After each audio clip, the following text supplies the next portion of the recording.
ಶ್ರೀಗುರುಭ್ಯೋ ನಮಃ. ವಿಶೇಷವಾಗಿ ಇವತ್ತು ಶ್ರೀಚಕ್ರ ಆರಾಧನೆಯ ಸಂದರ್ಭದಲ್ಲಿ ಈ ಅಷ್ಟಾವಧಾನ ಶುಭ ಸಂದರ್ಭದಲ್ಲಿ ಪುರಾಣ ಶ್ರವಣದ ಒಂದು ಪರ್ವಕಾಲ. ಭಗವಾನ್ ವೇದವ್ಯಾಸರು ಈ ಮನುಕುಲದ ಉದ್ಧಾರಕ್ಕೆ ಸಾಕ್ಷಾತ್ ವಿಷ್ಣುದೇವರೇ ಮನುಷ್ಯನ ರೂಪದಲ್ಲಿ ಅವತಾರಕ್ಕೆ ಬಂದು 4 ವೇದಗಳನ್ನು ರಚನೆ ಮಾಡಿದ್ರಂತೆ. ಆದರೆ ಆ ವೇದಗಳು ಯಾರಿಗೆ ಅರ್ಥ ಆಗುವುದಿಲ್ಲ. ಅಷ್ಟೊತ್ತಿಗೆ ಬ್ರಹ್ಮಸೂತ್ರಗಳನ್ನು ನಿರ್ಮಾಣ ಮಾಡಿದ್ರಂತೆ. ಆದರೆ ಆ ಬ್ರಹ್ಮಸೂತ್ರಗಳು ಸಹ ಯಾರಿಗೂ ಅತ್ಯಂತ ಕ್ಲಿಷ್ಟ ಭಾಷೆಯಾದ್ದರಿಂದ ಆ ಬ್ರಹ್ಮಸೂತ್ರಗಳು ಅರ್ಥ ಆಗುವುದಿಲ್ಲ. ಆಗ 18 ಪುರಾಣಗಳನ್ನು ಬರೆದ್ರಂತೆ. ಏನಾದರೂ ಮಾಡಿ ಮನುಷ್ಯನಿಗೆ ಪರಮಾತ್ಮನ ಮೇಲೆ ಭಕ್ತಿ ಉತ್ಪತ್ತಿ ಆಗಬೇಕು ಅನ್ನುವಂತಹದ್ದು ಒಂದೇ ಉದ್ದೇಶ. ಆದರೆ 18 ಪುರಾಣಗಳು ಬರೆದರೂ ಸಹ ಮನುಷ್ಯನಿಗೆ ಭಗವಂತನ ಮೇಲೆ ಭಕ್ತಿ ಉತ್ಪತ್ತಿ ಆಗಲಿಲ್ಲ. ಅಷ್ಟರಲ್ಲಿ ಈ ವೇದವ್ಯಾಸರು ಬಹಳ ನಿರಾಶರಾಗಿ ಈ ಉತ್ತರ ಭಾರತದ ಶಮ್ಯಾಪ್ರಾಸದಲ್ಲಿ ಹೋಗಿ ಮೌನವಾಗಿ ಕೂತ್ರಂತೆ. ನನ್ನ ಎಲ್ಲ ಪ್ರಯತ್ನಗಳು ನಿಷ್ಫಲ ಆಯಿತು ಅಂತ. ಅಷ್ಟರಲ್ಲಿ ನಾರದರು ಪ್ರವೇಶ ಮಾಡ್ತಾರೆ. ನಾರದರು ಪ್ರವೇಶ ಮಾಡಿ ಭಗವಾನ್ ವೇದವ್ಯಾಸರಿಗೆ ನಮಸ್ಕಾರ ಮಾಡಿ ಅವರಲ್ಲಿ ಪ್ರಾರ್ಥನೆ ಮಾಡ್ತಾರೆ. ಭಗವಾನ್ ವೇದವ್ಯಾಸರೇ, ಯಾಕೆ ಇಷ್ಟೊಂದು ಬೇಸರದಿಂದ ಕೂತಿದ್ದೀರಿ ಅಂತ. ಅಷ್ಟೊತ್ತಿಗೆ ತಮ್ಮ ಬೇಸರವನ್ನು ಹೇಳಿಕೊಳ್ತಾರೆ ಭಗವಾನ್ ವೇದವ್ಯಾಸರು. ನಾರದ, ನಾನು ವೇದಗಳನ್ನು ಸೃಷ್ಟಿ ಮಾಡಿದೆ, ಜನರಿಗೆ ಅರ್ಥ ಆಗಲಿಲ್ಲ. ಬ್ರಹ್ಮಸೂತ್ರಗಳನ್ನು ಹೇಳಿದೆ, ಅದು ಅರ್ಥ ಆಗಲಿಲ್ಲ. ನಾನು 18 ಪುರಾಣಗಳನ್ನು ಬರೆದೆ, ಆದರೂ ಅರ್ಥ ಆಗಲಿಲ್ಲ. ಮನುಷ್ಯನಿಗೆ ಭಗವಂತನ ಮೇಲೆ ಭಕ್ತಿ ಉತ್ಪತ್ತಿ ಆಗಲಿಲ್ಲ. ನನ್ನ ಇಡೀ ಪ್ರಯತ್ನಗಳು ವ್ಯರ್ಥವಾಗಿ ಹೋಯಿತಂತ ಬಹಳ ಒಂದು ಬೇಸರ ಆಗಿದೆ, ಮನಸ್ಸಿಗೆ ದುಃಖ ಆಗಿದೆ ಅಂತ ಹೇಳಿದ್ರಂತೆ. ಅಷ್ಟೊತ್ತಿಗೆ ನಾರದ ಮುನಿಗಳು ಹೇಳಿದ್ರಂತೆ, ಹಾಗಾದರೆ ಭಗವಾನ್ ವೇದವ್ಯಾಸರೇ, ಖಂಡಿತ ನಿಮಗೆ ಗೊತ್ತಿಲ್ಲ ಅನ್ನುವಂಥದ್ದಲ್ಲ. ಯಾಕಂದ್ರೆ ನೀವು ಸಾಕ್ಷಾತ್ ಭಗವಂತನ ಅವತಾರವೇ. ಆದರೂ ಸಹ ನಿಮಗೂ ಒಂದು ಬೇಸರ ಆಗುವಂತಹ ಒಂದು ಪ್ರಮೇಯವೇ ಇಲ್ಲ. ಆದರೆ ನೀವು ಮಾಡಿದಂತಹ ಕಾರ್ಯದಲ್ಲಿ ಒಂದು ಸಣ್ಣ ನ್ಯೂನತೆಯನ್ನು ನಾನು ನಿಮಗೆ ಹೇಳುತ್ತೇನೆ. ನೀವು ವೇದ ಬರೆದಿರುವುದು, ಬ್ರಹ್ಮಸೂತ್ರಗಳನ್ನು ಬರೆದಿರುವುದು, ಅತ್ಯಂತ ಸುಲಭ ಭಾಷೆಯಲ್ಲಿ ಪುರಾಣಗಳನ್ನು ಬರೆದಿ, ಅಲ್ಲೊಂದು ವಿಶೇಷವಾಗಿ ಮಹಾಭಾರತವನ್ನು ಬರೆದಿ. ಮಹಾಭಾರತದಲ್ಲಿ ಯಾವ ರೀತಿಯಲ್ಲಿ ಬರೆದ್ರಂದ್ರೆ, ದುರ್ಯೋಧನನ ಪಾತ್ರ, ದುಶ್ಯಾಸನನ ಪಾತ್ರ, ಕರ್ಣನ ಪಾತ್ರಕ್ಕೆ ಅತ್ಯಂತ ಮೆರುಗನ್ನು ಕೊಟ್ಟು ಈ ಕಲಿಯುಗದ ಜನರಿಗೆ ನಮಗೆ ದುಶ್ಯಾಸನವೇ ಆಗಬಹುದು, ದುರ್ಯೋಧನನ ಮಾರ್ಗವೇ ಆಗಬಹುದು, ಕರ್ಣನ ಮಾರ್ಗವೇ ಆಗಬಹುದು ಅಂತ ಅವರು ಆ ದಾರಿಯನ್ನು ಹಿಡಿದಿದ್ದಾರೆ. ಅದು ತಪ್ಪಲ್ಲ. ಹಾಗಾದ್ರೆ ನನ್ನದೊಂದು ಭಿನ್ನ ಉಂಟು, ಪ್ರಾರ್ಥನೆ ಉಂಟು. ವೇದವ್ಯಾಸರೇ, ಕೇವಲ ಭಕ್ತಿಯಿಂದ ಪರಮಾತ್ಮನನ್ನು ಒಲಿಸಿಕೊಳ್ಳುವಂತಹ ಕೇವಲ ಭಕ್ತರದ್ದೇ ಚರಿತ್ರೆಯಾದಂತಹ ಒಂದು ಪುರಾಣವನ್ನು ನೀವು ಬರೀಬೇಕು ಹೇಳ್ತಾರೆ. ಈ ನಾರದನ ಮಾತಿನ ಪ್ರಕಾರ ಭಗವಾನ್ ವೇದವ್ಯಾಸರು ಇನ್ನೊಂದು ಪ್ರಯತ್ನ ಮಾಡಿದ್ರು. ಕೇವಲ ಭಕ್ತರದ್ದೇ ಒಂದು ಚಿತ್ರಣ ಇರುವಂತಹ ಒಂದು ಪುರಾಣ, 19ನೇ ಪುರಾಣ ಶ್ರೀಮದ್ ಭಾಗವತ ಅನ್ನುವಂತಹ ಈ ಭಾಗವತ ಗ್ರಂಥ. ಇದಕ್ಕೆ ಉದ್ಗ್ರಂಥ ಅಂತ ಹೇಳ್ತಾರೆ, ಮಹತ್ ಗ್ರಂಥ ಹೇಳ್ತಾರೆ, ಬೃಹತ್ ಗ್ರಂಥವೂ ಹೌದು, ಸದ್ಗ್ರಂಥವೂ ಹೌದು. ಈ ಗ್ರಂಥದಲ್ಲಿ ಒಂದೊಂದು ಅಕ್ಷರಕ್ಕೂ, ಒಂದೊಂದು ಶಬ್ದಗಳಿಗೂ, ಒಂದೊಂದು ಶ್ಲೋಕಗಳಿಗೂ ಅತ್ಯಂತ ಪರಿಪೂರ್ಣವಾದಂತಹ ಸತ್ಯಾಂಶ ಅರ್ಥಗಳುಂಟು. ಈ ಭಾಗವತ ಗ್ರಂಥ ಅತ್ಯಂತ ಬೃಹತ್ ಗ್ರಂಥ. ಅದರಲ್ಲಿ ಒಂದು ಆಖ್ಯಾನವನ್ನು ಈಗ ಪುರಾಣ ಶ್ರವಣದ ಪರ್ವಕಾಲದಲ್ಲಿ ನಾವು ಶ್ರವಣ ಮಾಡುವ. ರಾಜ ಪರೀಕ್ಷಿತ ಕಲಿಯ ಪ್ರಭಾವದಿಂದ ಶಮೀಕ ಮುನಿಗಳಿಗೆ ಮಾಡಿದಂತಹ ಅಪಮಾನ, ಒಂದು ಸತ್ತ ನಾಗದ ಕಲೇವರ ಅಂದ್ರೆ ಸತ್ತ ಸರ್ಪವನ್ನು ಆ ಶಮೀಕ ಮುನಿಯ ಕುತ್ತಿಗೆಗೆ ಹಾಕ್ತಾನೆ ಈ ಪರೀಕ್ಷಿತ. ಇದರಿಂದ ಕೋಪಗೊಂಡಂತಹ ಅವನ ಮಗ ಮುನಿ ಶೃಂಗಿ, ಇಂತಹ ನನ್ನ ತಂದೆಗೆ ಯಾರು ಅಪಮಾನವನ್ನು ಮಾಡಿದರು, ತಂದೆಗೂ ಅಲ್ಲ, ಇಂತಹ ಒಂದು ಸನ್ಯಾಸಿ ಮಹಾತ್ಮನಿಗೆ ಯಾರು ಅಪಮಾನ ಮಾಡಿದ್ದಾರ, ಇಂತಹ ಪಾಪಿ ಇವತ್ತಿನಿಂದ 7ನೇ ದಿವಸದಲ್ಲಿ ಕ್ರೂರವಾದಂತಹ ವಿಷಜಂತು ಒಂದು ತಕ್ಷಕನ ಧ್ವಂಸವಾಗಿ ಅವ ಮರಣ ಆಗಬೇಕು ಅಂತ ಶಾಪ ಕೊಟ್ಟಿದ್ದಾನೆ. ತನ್ನ ತಪ್ಪಿನ ಅರಿವಾದ ಕೂಡಲೇ ಈ ಪರೀಕ್ಷಿತ ಏನ್ ಮಾಡ್ತಾನಂದ್ರೆ, ಶಾಪಕ್ಕೆ ವಿಮೋಚನೆಗೆ ಹೋಗುವುದಿಲ್ಲ. ಅವ ತನ್ನ ಗುರುಗಳಲ್ಲಿ ಕೇಳ್ತಾನೆ, ನಾನು ಮಾಡಿದ ತಪ್ಪಿಗೆ ನನಗೆ ಶಾಪ ಖಂಡಿತವಾಗಿ ನಾನು ಅನುಭವಿಸ್ತೇವೆ, ಆದರೆ ನನ್ನ ಮರಣವನ್ನು ನಾನು ಯಾವ ರೀತಿಯಲ್ಲಿ ಎದುರಿಸಬೇಕು ಅಂತ ನೀವು ನನಗೆ ಮಾರ್ಗದರ್ಶನ ಮಾಡಿ ಅಂತ ಹೇಳ್ತಾನೆ. ಆ ಪ್ರಕಾರ ಆ ಶಮೀಕ ಮುನಿಗಳು ಹೇಳ್ತಾರೆ, ಒಂದೇ ಒಂದು ಮಾರ್ಗ, ನೀನು ನಿನ್ನ ಅಂತ್ಯಕಾಲದಲ್ಲಿ ಭಾಗವತವನ್ನು ಶ್ರವಣ ಮಾಡಬೇಕು. ಭಾಗವತವನ್ನು ಶ್ರವಣ ಮಾಡಬೇಕಾದ್ರೆ ಅಂತಿಂತವರಲ್ಲಿ ಕೇಳಿದ್ರೆ ಆಗ್ಲಿಕ್ಕಿಲ್ಲ. ಯಾಕಂದ್ರೆ ಅದು ಇನ್ನು ನಿನಗೆ ಇರುವಂತಹ ಆಯುಷ್ಯ 7 ದಿವಸ. ಈ 7 ದಿವಸದಲ್ಲಿ ಸಂಪೂರ್ಣ ಭಾಗವತವನ್ನು ನಿನಗೆ ಕೇಳಿಸಬೇಕಾದ್ರೆ ಅತ್ಯಂತ ಸಮರ್ಥವಾದಂತವನು ಯಾರಂದ್ರೆ ಸಾಕ್ಷಾತ್ ರುದ್ರಾಂಶ ಸಂಭೂತರಾದಂತಹ ಶುಗಮುನಿಗಳು. ಯಾಕಂದ್ರೆ ಭಾಗವತವನ್ನು 7 ದಿವಸದಲ್ಲಿ ಪೂರ್ಣ ಮಾಡಬೇಕಂತೆ. ಆ ಹೇಳುವ ಯೋಗ್ಯತೆ ಇರುವುದು ಶುಗಮುನಿಗಳಿಗೆ ಮಾತ್ರ, ಕೇಳುವ ಯೋಗ್ಯತೆ ಇರುವುದು ಪರೀಕ್ಷಿತರಂತಹ ಸದ್ ಭಕ್ತನಿಗೆ ಮಾತ್ರ ಹೊರತು ನಮ್ಮ ನಿಮ್ಮಂತವರಿಗೆ 7 ದಿವಸದಲ್ಲಿ ಅಲ್ಲ. ಅದನ್ನು 100 ದಿವಸ ಭಾಗವತ ಕೇಳಿದ್ರು ನಮ್ಮ ಚಿತ್ತಶುದ್ಧಿ ಆಗ್ಲಿಕ್ಕಿಲ್ಲ. ಅಂತೂ ಗಂಗಾ ತೀರದಲ್ಲಿ ಬಂದು ಈ ಪರೀಕ್ಷಿತ ಶುಕಮುನಿಗಳಲ್ಲಿ ಭಾಗವತವನ್ನು ಕೇಳ್ತಾ ಇದ್ದಾನೆ. ಆ ಶುಕಮುನಿಗಳು ಹೇಳ್ತಾರೆ, ಕೇಳು ಪರೀಕ್ಷಿತ, ಸ್ವಯಂಭುವ ಮನು ಮತ್ತು ಶತರೂಪಾದೇವಿ ಈ ದಂಪತಿಗಳ ವಂಶದ ಕಥೆಯನ್ನು ನಿನಗೆ ಹೇಳ್ತೇನೆ. ನಿನ್ನ ಚಿತ್ತಶುದ್ಧಿ ಆಗ್ತದೆ. ಈ ಕಥೆಯನ್ನು ಕೇಳಿದ ಮಾತ್ರಕ್ಕೆ ನಿನಗೆ ಭಗವಂತನಲ್ಲಿ ಪ್ರೀತಿ, ಭಗವಂತನಲ್ಲಿ ಭಕ್ತಿ ಉತ್ಪತ್ತಿ ಆಗ್ತದೆ. ಕೇಳು, ಸ್ವಯಂಭುವ ಮನು ಮತ್ತು ಶತರೂಪಾದೇವಿಯರ ಗರ್ಭದಲ್ಲಿ 2 ಜನನಕ್ಕೆ ಬರ್ತಾರೆ. ಉತ್ಥಾನಪಾದ ಮತ್ತೆ ಪ್ರಿಯವ್ರತ ಅಂತ ಅಣ್ಣ ತಮ್ಮಂದಿರು. ಕೇಳು ಪರೀಕ್ಷಿತ, ಅಣ್ಣ ತಮ್ಮಂದಿರು ಪ್ರಾಯಕ್ಕೆ ಬರುವಾಗ ಅವರೊಳಗಡೆ ಒಂದು ಉತ್ತಮವಾದಂತಹ ಆರೋಗ್ಯಪೂರ್ಣವಾದಂತಹ ಜಗಳ ಆಯಿತು ಅಂತ ಹೇಳ್ತಾರೆ ಶುಗಮುನಿಗಳು. ಈ ಜಗಳದಲ್ಲಿ ಆರೋಗ್ಯಪೂರ್ಣ ಮತ್ತೆ ಅನಾರೋಗ್ಯಕರ ಜಗಳ ಅಂತ ಉಂಟ ಹೇಳ್ತಾರೆ. ನೋಡು ಪರೀಕ್ಷಿತ, ನೀನು ಆಲೋಚನೆ ಮಾಡಬಹುದು, ನಾನು ಆರೋಗ್ಯಪೂರ್ಣ ಜಗಳ, ಅಣ್ಣ ತಮ್ಮಂದಿರ ಜಗಳ ಅನ್ನುವಂಥದ್ದು ಲೋಕದಲ್ಲಿ ಎಲ್ಲ ಕಡೆ ನಮಗೆ ನೋಡ್ಲಿಕ್ಕೆ ಸಿಗ್ತದೆ. ಇದು ಉತ್ಥಾನಪಾದ ಮತ್ತೆ ಪ್ರಿಯವ್ರತಂದೆ ಯಾಕೆ ನಾವು ಕೇಳಬೇಕು? ಎಲ್ಲ ಕಡೆ ಜಗಳ ಇಲ್ವಾ? ಆದ್ರೆ ಕೇಳು ಪರೀಕ್ಷಿತ, ಇದು ಅಂತಿಂತ ಜಗಳ ಅಲ್ಲ. ಹಿರಿಯವನಾದವನಂತವನು ಪ್ರಿಯವ್ರತ, ಚಿಕ್ಕವನು ಉತ್ಥಾನಪಾದ.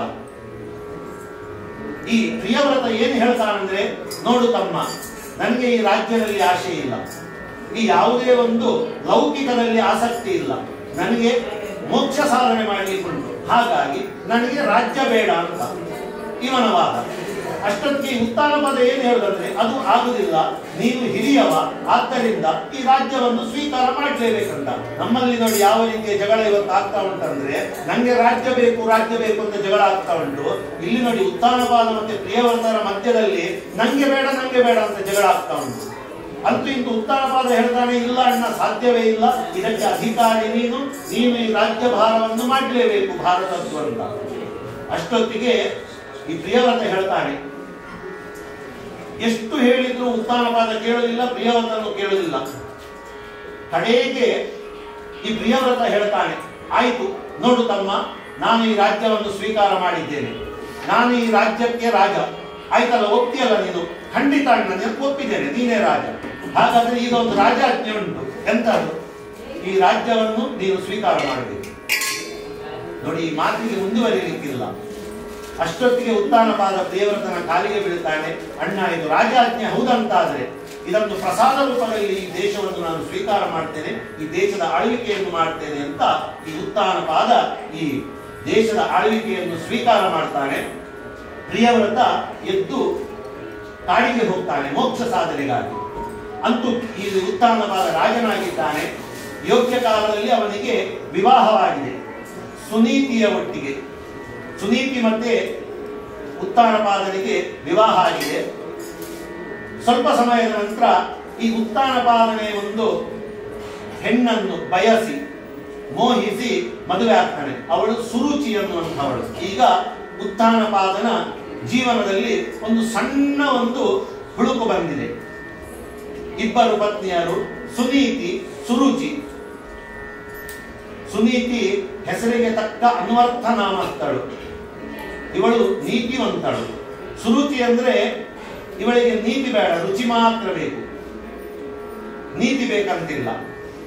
ಈ ಉತ್ಥಾನಪಾದನಿಗೆ ಈ ಕಿರಿಯ ಹೆಂಡತಿ ಸುರುಚಿಯ ಮೇಲೆ ಬಹಳಷ್ಟು ಮೋಹ, ಯಾಕಂದ್ರೆ ಮೋಹಿಸಿ ಮದುವೆ ಆದದ್ದು. ಅಂತೂ ರಾಜ್ಯಭಾರ ಆಗ್ತಾ ಉಂಟು. ಪ್ರತಿಯೊಂದು ಹಂತದಲ್ಲೂ ಯಾವುದೇ ಒಂದು ನಿರ್ಣಯ ತಗೊಳ್ಳುವುದಾದ್ರೆ ಸುರುಚಿಯ ಮುಖವನ್ನು ನೋಡಿ ಅವಳಿಂದ ಅವ ಮಾರ್ಗದರ್ಶನವನ್ನು ತಗೊಳ್ತಾ ಇದ್ದ. ಇದೇ ರೀತಿಯಲ್ಲಿ ರಾಜ್ಯಭಾರ ಆಗ್ತಾ ಉಂಟು. ಈ ಸುನೀತಿಯಲ್ಲಿ ಒಬ್ಬ ಬಾಲಕ ಜನ್ಮಕ್ಕೆ ಬಂದಿದ್ದಾನೆ, ಸುರುಚಿಯಲ್ಲಿ ಒಬ್ಬ ಬಾಲಕ ಜನ್ಮಕ್ಕೆ ಬಂದಿದ್ದಾನೆ. ಈ ಸುನೀತಿಯ ಗರ್ಭದಲ್ಲಿ ಬಂತವನು ಧ್ರುವ ಅನ್ನುವಂಥವನು ಹಿರಿಯವ. ಈ ಸುರುಚಿಯ ಗರ್ಭದಲ್ಲಿ ಉತ್ತಮ ಅನ್ನುವಂಥವನು ಜನ್ಮಕ್ಕೆ ಬಂದಿದ್ದಾನೆ. ಮಕ್ಕಳು ಬೆಳೀತಾ ಇದ್ದಾರೆ. 3-4 ವರ್ಷ ಆಗಿದೆ. ಒಂದು ದಿವಸ ರಾಜ್ಯಸಭೆ ನಡೀತಾ ಉಂಟು. ರಾಜ್ಯ ದರ್ಬಾರದಲ್ಲಿ ಸುರುಚಿ ಮತ್ತೆ ಈ ಉತ್ತಾನಪಾದ ಸಿಂಹಾಸನದಲ್ಲಿ ಆರೂಢರಾಗಿದ್ದಾಗ ಈ ಸುರುಚಿಯ ಮಗ ಉತ್ತಮ ಮೆಲ್ಲ ಬರ್ತಾನೆ, ತನ್ನ ತಂದೆಯ ತೊಡೆ ಮೇಲೆ ಕೂತ್ಕೊಳ್ತಾನೆ. ಹಿಂದಿನಿಂದ ಈ ಅಣ್ಣ ಧ್ರುವ ಬಂದಿದ್ದಾನೆ. ಇವನಿಗೂ ಆಸೆ ಆಗ್ತದೆ, ನಾನು ನನ್ನ ತಂದೆಯ ತೊಡೆ ಮೇಲೆ ಕೂತ್ಕೊಳಿಸಬೇಕು, ಪ್ರೀತಿ ಮುದ್ದು ಮಾಡಿಸಿಕೊಳ್ಬೇಕು ಅಂತ. ವಯೋಸಹಜವಾದಂತಹ ಗುಣ ಆ ಮಗುವಿಗೆ. ಅಷ್ಟರಲ್ಲಿ ಈ ಧ್ರುವನೂ ಸಹ ಬಂದು ತನ್ನ ತಂದೆಯ ತೊಡೆ ಮೇಲೆ ಕೂತ್ಕೊಳ್ಬೇಕು ಅಂತ ಹೇಳುವಾಗ ಈ ಸುರುಚಿ ತಡೀತಾಳೆ. ನೋಡು, ನೀನು ಕೂತ್ಕೊಳ್ಬಾರ್ದು, ತಂದೆಯ ತೊಡೆ ಮೇಲೆ ಕೂತ್ಕೊಳ್ಬಾರ್ದು ಅಂತ. ಈ ಧ್ರುವ ಹೇಳ್ತಾನೆ, ಇಲ್ಲ ಅಮ್ಮ, ನಾನು ಕೂತ್ಕೊಳ್ಬೇಕು, ನಾನು ನನ್ನ ತಂದೆಯ ತೊಡೆ ಮೇಲೆ ಕೂತ್ಕೊಳ್ಬೇಕು, ನಾನೂ ಮುದ್ದಿಸಿಕೊಳ್ಬೇಕು, ಉತ್ತಮನಂತೆ ನಾನೂ ಮುದ್ದಿಸಿಕೊಳ್ಬೇಕು ಅಂತ ಹೇಳ್ತಾನೆ. ಸುರುಚಿ ಹೇಳ್ತಾಳೆ, ಅದು ಸಾಧ್ಯ ಇಲ್ಲ, ಅದು ನಿಮಗೆ ಯೋಗ್ಯತೆ ಇಲ್ಲ, ನೀನು ಆ ಕಡೆ ಕೂತ್ಕೊಂಡು ಹೇಳ್ತಾಳೆ. ಈ ಮಗುವಿಗೆ ಗೊತ್ತಿಲ್ಲ, ಇಲ್ಲಮ್ಮ ಸಾಧ್ಯವೇ ಇಲ್ಲ, ನನಗೆ ನನ್ನ ಅಪ್ಪ ಬೇಕು, ನಾನು ಅಪ್ಪನ ತೊಡೆ ಮೇಲೆ ಕೂತ್ಕೊಳ್ಬೇಕು, ಮಗುವಿನ ಹಠ. ಸುರುಚಿ ಹೇಳ್ತಾರೆ, ನಿನಗೆ ಆ ಯೋಗ್ಯತೆ ಇಲ್ಲ, ಯೋಗ್ಯತೆ ಮತ್ತೆ ನೋಡುವಮ್ಮ, ನನಗೆ ಅದು ಆಗುದಿಲ್ಲ, ನನಗೆ ಈಗ ಅಪ್ಪ ಬೇಕು ಅಂತ ಮಗು ಹಠ ಮಾಡಲಿಕ್ಕೆ ಶುರು ಮಾಡಿದ್ರು. ಹಠ ಮಾಡಲಿಕ್ಕೆ ಶುರುವಾಗಿದ್ದು ಈ ಧ್ರುವ ಬಂದು ಇನ್ನೇನು ತನ್ನ ತಂದೆಯ ತೊಡೆ ಮೇಲೆ ಕೂತ್ಕೊಳ್ಬೇಕು ಅಂತ ಹೇಳಿದ ಕೂಡಲೇ ಈ ಸುರುಚಿ ನಿರ್ದಾಕ್ಷಿಣ್ಯವಾಗಿ ತನ್ನ ಆ ಧ್ರುವ ಬಾಲಕನ ಕೆನ್ನೆಗೆ ನಿರ್ದಾಕ್ಷಿಣ್ಯವಾಗಿ ಹೊಡೆದಿದ್ದಾರೆ. ಮಗು ಜೋರಾಗಿ ಅಳ್ತದೆ. ಅಷ್ಟು ಜನರ ಎದುರಿಗೆ ಆ ಮಗುವಿಗೆ ಆ ಒಂದು ಬಹಳ ದುಃಖ ಆಗ್ತದೆ. ನಾನು ಮಾಡದ ತಪ್ಪಿಗೆ ನಾನು ಪೆಟ್ಟು ತಿಂದೆ ಅಲ್ವಾ ಅಂತ ಮಗು ಅಳ್ತಾ ಹೇಳ್ತಾಳೆ, ಯಾಕಮ್ಮ ನನಗೆ ನೀನು ಹೊಡೆದಿ ಅಂತ. ಈ ಸುರುಚಿ ನಿರ್ದಾಕ್ಷಿಣ್ಯವಾಗಿ ಹೇಳ್ತಾಳೆ, ನಿನಗೆ ಆ ಯೋಗ್ಯತೆ ಇಲ್ಲ. ಏನು ಯೋಗ್ಯತೆ ಇಲ್ಲ? ನೀವು ನನ್ನ ಹೊಟ್ಟೆಯಲ್ಲಿ ಬರಲಿಲ್ಲ, ನಾನು ಯಾಕೆ ನಿನ್ನ ಹೊಟ್ಟೆಯಲ್ಲಿ ಬರಲಿಲ್ಲ ಅದು ನನಗೆ ಗೊತ್ತಿಲ್ಲ. ಹೋಗು, ದೇವರನ್ನು ಕೇಳು. ಹೌದಾ? ಯಾವ ದೇವರು? ಎಲ್ಲಿದ್ದಾನೆ? ಅವ ಇಲ್ಲಿ ಅಂದ್ರೆ ಕಾಡಲ್ಲಿರ್ಬೋದು, ಹೋಗಿ ಕೇಳಿಕೊಂಡು ಬಾ ಅಂತ ಹೇಳಿದ್ದು. ಇಡೀ ಸಭೆ ಮೂಕಸ್ಮಿತವಾಗಿ ನೋಡ್ತಾ ಉಂಟು. ಈ ತಾಯಿ ಮತ್ತೆ ಮಗು ಜಗಳ ಆಗ್ತಾ ಉಂಟು. ಈ ಧ್ರುವ ಬಾಲಕ ಆ ನೋವನ್ನು ಸಹಿಸಲಾರದೆ ನೇರವಾಗಿ ತನ್ನ ತಾಯಿಯ ಹತ್ರ ಬರ್ತಾಳೆ. ಸುನೀತಿಯ ಹತ್ರ ಬಂತು. ಮಗು ಅಳ್ತಾ ಬರುವಾಗ ಸುನೀತಿ ಆ ಧ್ರುವನನ್ನು ಎತ್ತಿ ತೊಡೆಯಲ್ಲಿ ಕೂತ್ಕೊಳಿಸಿ, ಯಾಕೆ, ಏನಾಯಿತು ಅಂತ ಕೇಳ್ತಾಳೆ. ಅಷ್ಟೊತ್ತಿಗೆ ಈ ಧ್ರುವ ಅಳ್ತಾ ಅವನಿಗೆ ಮಾತಾಡ್ಲಿಕ್ಕೆ ಆಗ್ತಾ ಇಲ್ಲ. ಅಳ್ತಾ ಹೇಳ್ತಿದ್ದಾನೆ, ಅಮ್ಮ, ನಾನು ನನ್ನ ತಂದೆಯ ತೊಡೆ ಮೇಲೆ ಕುತ್ಕೊಳ್ಬೇಕು ಅಂತ ಆಶೆಯಲ್ಲಿ ಹೋದೆ, ಆದ್ರೆ ನನ್ನ ಚಿಕ್ಕಮ್ಮ ನನಗೆ ಕುತ್ಕೊಳ್ಲಿಕ್ಕೆ ಬಿಡ್ಲಿಲ್ಲ. ನಾನು ಯಾಕಂದ್ರೆ ನಾನು ಅವಳ ಹೊಟ್ಟೆಯಲ್ಲಿ ಹುಟ್ಟಲಿಲ್ಲ ಅಂತೆ. ನನಗೆ ಹೇಳು, ನಾನು ಯಾಕೆ ಅವಳ ಹೊಟ್ಟೆಯಲ್ಲಿ ಹುಟ್ಟಲಿಲ್ಲ, ನಾನು ಯಾಕೆ ನಿನ್ನ ಹೊಟ್ಟೆಯಲ್ಲಿ ಹುಟ್ಟಿದ್ದು ಅಂತ ಹೇಳುವಾಗ ಆ ಸುನೀತಿಗೆ ಆ ಕರುಳು ಹಿಂದಿದ ಹಾಗೆ ಆಗ್ತದೆ. ಅಯ್ಯೋ, ಈ ಮಗುವಿನೊಟ್ಟಿಗೆ ಇಂಥ ದ್ವೇಷವನ್ನು ಸಾಧಿಸ್ತಾ ಇದ್ದಾಳಂತ ಸುನೀತಿಗೂ ಗೊತ್ತುಂಟು. ಇವತ್ತಲ್ಲ ನಾಳೆ ಈ ರಾಜ್ಯದ ಭವಿಷ್ಯತ್ತಿನ ದೃಷ್ಟಿಯಿಂದ ನನ್ನ ತಂಗಿ ನನ್ನ ಮಗುವನ್ನು ಖಂಡಿತವಾಗಿ ದೂರ ಇಡ್ತಾಳೆ ಅನ್ನುವಂತಹ ಒಂದು ಭವಿಷ್ಯದ ಆಲೋಚನೆ ಈ ಸುನೀತಿಗೆ ಮೊದಲೇ ಉಂಟು. ಯಾಕಂದ್ರೆ ಇವಳ ಸುರುಚಿಯ ಸ್ವಭಾವವನ್ನು ಚೆನ್ನಾಗಿ ಅರಿತಿದ್ದಾಳೆ ಸುನೀತಿ. ಅವಳಿಗೂ ಬಹಳ ದುಃಖ ಆಯಿತು. ಅವಳು ಹೇಳ್ತಾಳೆ, ಈಗೆಲ್ಲ ಹಠ ಮಾಡಬಾರದು, ನೀನು ಹೋದದ್ದೇ ತಪ್ಪು, ದೊಡ್ಡವರು ಹೇಳಿದಾಗೆ ಕೇಳಬೇಕಿತ್ತಲ್ಲ, ನೀನು ಹೋದದ್ದು ತಪ್ಪಲ್ಲ ಅಂತ. ಆದ್ರೆ ಈ ಮಗು ಆ ವಯೋಸಹಜವಾದಂತಹ ಆ ಮಕ್ಕಳ ಬುದ್ಧಿಯಿಂದ ಹೇಳ್ತಾಳೆ, ಅದೆಲ್ಲ ಆಗುದಿಲ್ಲ ಅಮ್ಮ, ನನಗೆ ಹೇಳು, ನಾನು ಯಾಕೆ ನಿನ್ನ ಹೊಟ್ಟೆಯಲ್ಲಿ ಬಂದದ್ದು, ನನ್ನ ಸುರುಚಿಯಮ್ಮನ ಹೊಟ್ಟೆಯಲ್ಲಿ ಯಾಕೆ ಬರಲಿಲ್ಲ? ಯಾರೋ ಆ ದೇವರಿದ್ದಾನಂತೆ, ಕಾಡಲ್ಲಿದ್ದಾನಂತೆ, ಅವನನ್ನೇ ಮೋಸ ಮಾಡಿದ, ನಾನು ಮಾಡದ ತಪ್ಪಿಗೆ ನಾನು ಪೆಟ್ಟು ತಿಂದಿದ್ದೇನೆ, ನಾನು ಯಾಕೆ ಪೆಟ್ಟು ತಿಂದದ್ದಂತ ನನಗೆ ಈಗ ದೇವರಲ್ಲಿ ಕೇಳಬೇಕು. ನಾನು ತಪ್ಪು ಮಾಡಿದ್ದನ? ಇಲ್ಲ ಅಲ್ವಾ? ನನ್ನನ್ನು ನಿನ್ನ ಹೊಟ್ಟೆಯಲ್ಲಿ ಯಾಕೆ ಜನ್ಮಕ್ಕೆ ಹಾಕಿದ್ದು? ನೋಡಿ, ಆ ಮಗುವಿನ ಮಾತಿನಲ್ಲಿ ಎಷ್ಟು ಜ್ಞಾನಪೂರ್ಣವಾದಂತಹ ಮಾತು ನೋಡಿ. ಆ ಧ್ರುವ ಹೇಳ್ತಿದ್ದಾನೆ, ಈ ತಪ್ಪು ಮಾಡಿದ್ದು ನನ್ನನ್ನು ನಿನ್ನ ಹೊಟ್ಟೆಯಲ್ಲಿ ಹಾಕಿದ್ದು ಪರಮಾತ್ಮನಲ್ವಾ? ನನಗೀಗ ಕೇಳಲಿಕ್ಕುಂಟು, ನಾನು ಮಾಡಿದ ತಪ್ಪಿಗೆ ಯಾಕೆ ಪೆಟ್ಟು ತಿಂದೆ ಅಂತ ಹೇಳು, ನನಗೆ ದೇವರು ಹೇಳಿದ್ದಾನೆ, ಯಾವ ಕಾಡಲ್ಲಿದ್ದಾನೆ ಅಂತ. ಅಷ್ಟೊತ್ತಿಗೆ ಸುನೀತಿ ಬಹಳ ದುಃಖದಿಂದ, ಆ ದುಃಖದಲ್ಲಿಯೂ ಅವಳಂತೂ ತನ್ನ ಮನಸ್ಸನ್ನು ಗಟ್ಟಿ ನಿರ್ಧಾರ ಮಾಡಿಕೊಂಡು, ಇಂತಹ ಈ ಪಾಪಿಗಳ ಮಧ್ಯದಲ್ಲಿ, ಈ ಪಾಪದಲ್ಲಿ ನನ್ನ ಮಗು ಬೆಳೆಯುವುದಕ್ಕಿಂತ ಆ ಕಾಡಲ್ಲಿ ಹೋದ್ರೆ ಖಂಡಿತವಾಗಿ ಭಗವಂತ ರಕ್ಷಣೆ ಮಾಡುವುದು, ಈಗ ನಾನು ಈ ಮಗುವಿಗೆ ಸರಿಯಾದ ದಾರಿಯನ್ನು ತೋರಿಸದಿದ್ರೆ ಈ ಪಾಪದ ಕೂಪದಲ್ಲಿ ನನ್ನ ಮಗು ಸಹ ಅಡ್ಡದಾರಿಯನ್ನು ಹಿಡಿತದೆ. ಈಗ ನಾನು ನಿರ್ಧಾರ ಮಾಡಬೇಕಂತ ಮನಸ್ಸು ಗಟ್ಟಿ ಮಾಡಿ ಆ ಸುನೀತಿ ಹೇಳಿದ್ದಂತೆ, ನೋಡಪ್ಪ, ಆ ದೇವರು ಇಲ್ಲಿಲ್ಲ, ಇಲ್ಲಿ ದೇವರು ಇಲ್ಲ, ದೇವರಿರುವುದು ಕಾಡಿನಲ್ಲಿ. ಹೌದು, ನಿನ್ನ ಚಿಕ್ಕಮ್ಮ ಹೇಳಿದ್ದು ಖಂಡಿತವಾಗಿ ಸರಿ. ಒಂದು ವೇಳೆ ನಿನಗೆ ನ್ಯಾಯ ಬೇಕಂತಾದ್ರೆ ನೀನು ಆ ದೇವರಲ್ಲೇ ಕೇಳಬೇಕು. ದೇವರಲ್ಲಿ ಕೇಳಬೇಕಾದ್ರೆ ಕಾಡಿಗೆ ಹೋಗ್ಲೇಬೇಕು. ಹಿರಿಯರು ಹೇಳಿದಂತಹ ಮಾತನ್ನು ಕೇಳಬೇಕು. ನಿನಗೆ ಸುರುಚಮ್ಮ ಹೇಳಿದ ಹೌದಲ್ವ ಕಾಡಿಗೆ ಹೋಗ್ಲಿಕ್ಕೆ? ಆಯ್ತು, ಅವಳಿಗೆ ಮನಸ್ಸು ಒಪ್ಪುದಿಲ್ಲ, ಆದರೂ ಮನಸ್ಸನ್ನು ಗಟ್ಟಿ ಮಾಡಿ ಹೇಳಿದ್ದಾಳೆ, ಹೋಗು ನೀನು ಕಾಡಿಗೆ. ಆದ್ರೆ ಹೋಗುವಾಗ ಒಂದು ನೀನು ಕೆಲಸ ಮಾಡಬೇಕು. ಯಾಕಂದ್ರೆ ನಿನಗೆ ಕಾಡಿಗೆ ಹೋದ್ರೆ ಭಗವಂತ ಸಿಗ್ತಾನೆ, ನಿನ್ನ ಜೀವನ ಒಳ್ಳೆದಾಗ್ತದೆ ಅನ್ನುವಂತಹ ದಾರಿ ತೋರಿಸಿದ್ದು ನಿನ್ನ ಚಿಕ್ಕಮ್ಮ. ನೋಡಿ ಎಂತ ಒಳ್ಳೆ ಮನಸ್ಸು ನೋಡಿ ಸುನೀತಿದ್ದು. ಅವಳು ಹೇಳ್ತಾಳೆ, ಹೋಗುವಾಗ ನಿನ್ನ ಚಿಕ್ಕಮ್ಮನಿಗೆ ನಮಸ್ಕಾರ ಮಾಡಿಕೊಂಡು ಕಾಡಿಗೆ ಹೋಗು, ಖಂಡಿತ ನಿನಗೆ ಭಗವಂತ ಸಿಗ್ತಾನೆ, ನಿನ್ನ ಪ್ರಶ್ನೆಗೆ ಉತ್ತರವನ್ನು ಕೊಡ್ತಾನೆ ಅಂತ ಹೇಳ್ತಾಳೆ. ಆ ಒಂದು ನೇರವಾಗಿ ಪುನಃ ಬಂದಿದೆ, ರಾಜ ದರ್ಬಾರದಲ್ಲಿ ಬರ್ತದೆ. ಸಿಂಹಾಸನಾರೂಢಳಾಗಿದ್ದಂತಹ ಆ ಸುರುಚಿಗೆ ಕಾಲಿಗೆ ಬಿದ್ದು ನಮಸ್ಕಾರ ಮಾಡಿತು ಮಗು. ಏನಾಯಿತು ಅಂತ ಕೇಳ್ತಾರೆ ಸುರುಚಿ. ಅಮ್ಮ, ನನಗೆ ಅಮ್ಮ ಸುನೀತಿ ಅಮ್ಮ ಹೇಳಿದ್ಲು ನಿನ್ನ ಕಾಲಿಗೆ ಬೀಳಬೇಕಂತೆ, ನಿನ್ನ ಆಶೀರ್ವಾದ ಪಡ್ಕೊಂಡು ನಾನು ಕಾಡಿಗೆ ಹೋಗ್ಬೇಕಂತೆ, ನನಗೆ ಭಗವಂತ ಸಿಗ್ತಾನಂತೆ, ನನ್ನ ಪ್ರಶ್ನೆಗೆ ಉತ್ತರ ಕೊಡ್ತಾನಂತೆ ಅಂತ ಹೇಳುವಾಗ ಒಂದು ಕ್ಷಣ ಸುರುಚಿಗೆ ಮನಸ್ಸಲ್ಲಿ ಚೂರು ಬೇಜಾರಾಯ್ತಂತೆ. ಆದ್ರೂ ಇನ್ನೊಂದು ಅವಳಿಗೆ ಖುಷಿ ಆಗ್ತದೆ. ಓ ಹೌದಾ, ಈ ಮಗು ಈಗ ಕಾಡಿಗೆ ಹೋಗ್ತದ, ಹಾಗಾದ್ರೆ ನನ್ನ ಮಗನಿಗೆ ಈ ರಾಜ್ಯ, ನನ್ನ ಮಗನ ಭವಿಷ್ಯದ ಅಡ್ಡಗೋಡೆ ಇವತ್ತು ಬಿತ್ತು, ಆಯ್ತು ಹೋಗ್ಲಿ, ನಿಮಗೆ ಒಳ್ಳೇದಾಗಲಿ ಅಂತ ಆ ಮಗುವಿಗೆ ಆಶೀರ್ವಾದ ಮಾಡಿದಂತೆ. ಅಲ್ಲಿ ಕೂತವರೆಲ್ಲ ಮೂಕರಾಗಿ ನೋಡ್ತಾ ಇದ್ದಾರೆ. ಎಂತಹ ರಾಜ್ಯದಲ್ಲಿ ನಾವು ಇವತ್ತಿದ್ದೇವೆ. ಅರಮನೆಯಲ್ಲಿ ರಾಜನ ಮಗನಿಗೆ ಒಂದು ನ್ಯಾಯ ಇಲ್ಲ ಅಂತಾದ್ರೆ ಈ ರಾಜ್ಯದಲ್ಲಿ ನಾವು ಬದುಕಬೇಕಾ ಅಂತ ಎಲ್ಲರೂ ಕಣ್ಣೀರಾಗ್ತಾ ಇದ್ದಾರೆ. ಅಂತ ಆ ಸುರುಚಿಯನ್ನು ಬಿಡಿ, ಸುನೀತಿಗಾದ್ರೂ ಬುದ್ಧಿ ಬೇಕಲ್ಲ. ಈ ವಯಸ್ಸಿನಲ್ಲಿ ಮಗುವನ್ನು ಕಾಡಿಗೆ ಕಳಿಸುದ, ಏನಾದ್ರೂ ಸಮಾಧಾನ ಮಾಡಿಸಿ ಇಲ್ಲೇ ನಿಲ್ಲಿಸಬಹುದಿತ್ತಲ್ವ ಅಂತ ಎಲ್ಲರೂ ಆಡ್ಕೊಳ್ತಿದ್ದಾರೆ. ಸ್ವಲ್ಪ ಜನ ರಾಜನಿಗೆ ದೂರುತ್ತಿದ್ದಾರೆ, ಎಂಥ ರಾಜ ಇವ, ಇಂಥ ಹೆಂಡತಿಗೆ ಹೆದರುವ ರಾಜ ಅಂತಾದ್ರೆ ನಮ್ಗೆ ಏನು ಯಾವ ರೀತಿಯಲ್ಲಿ ರಕ್ಷಣೆ ಮಾಡಿಯಾನು, ಎಲ್ಲರೂ ಬೈಕೊಳ್ತಾ ಇದ್ದಾರೆ. ಈ ಧ್ರುವ ಬಾಲಕ ಅರಮನೆ ಬಿಟ್ಟಿದ್ದಾನೆ, ಕಾಡಿನ ದಾರಿಯನ್ನು ಹಿಡಿದಿದ್ದಾನೆ. ಆ ದಾರಿಯಲ್ಲಿ ಹೋಗ್ತಾ ಇರುವಾಗ ಆ ಊರಿನ ಜನರೆಲ್ಲ ಆ ರಾಜನ ಬಾಲಕನನ್ನು ಕರೆದು ತನ್ನ ತೊಡೆ ಮೇಲೆ ಕುತ್ಕೊಳಿಸಿ ಯಾಕೆ ಹೇಳ್ತಾ ಇದೆ ಅಂತ ಕೇಳುವಾಗ ಆ ಮಗು ಹೇಳ್ತದೆ, ನಿಮಗೆ ದೇವರು ಗೊತ್ತುಂಟಾ? ಇಲ್ಲ. ಮತ್ತೆ ಯಾಕೆ ನೀನು ನನ್ನನ್ನು ಹಿಡಿದಿಟ್ಟಿದ್ದಿ? ನನಗೆ ದೇವರು ಬೇಕು, ನಾನೀಗ ಕಾಡಿಗೆ ಹೋಗ್ಬೇಕು, ನನ್ನ ದಾರಿಗೆ ಅಡ್ಡ ಬರಬೇಡ ಅಂತ ಅವರನ್ನು ಅಲ್ಲಿಯೇ ದೂಡಿ ಈ ಮಗು ಹೋಗ್ತಾ ಉಂಟು. ಯಾರು ಸಮಾಧಾನ ಮಾಡಿದ್ರು, ಆ ದಾರಿಯಲ್ಲಿದ್ದಂತ ಯಾರು ಸಮಾಧಾನ ಮಾಡಿದ್ರು ಈ ಮಗು ಕೇಳ್ತಾ ಇಲ್ಲ.